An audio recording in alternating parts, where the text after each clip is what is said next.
Добрый день, уважаемые подписчики и гости нашего канала. Сегодня я хочу показать, какая мысль меня посетила. Сделаем какую-то вещичку, нужную в хозяйстве. Итак, что мы делаем? При помощи вот такого вот устройства делаем насечку. Эта насечка нам нужна для того, чтобы было удобно просверлить отверстие .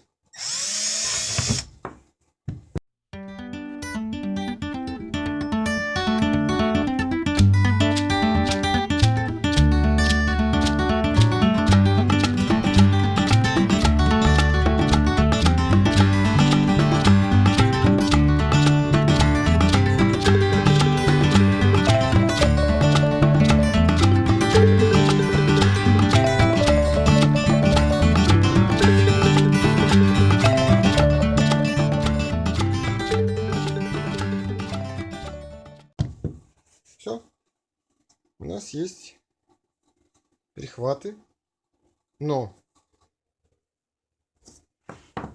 в данном случае основное их предназначение еще будет ограничители.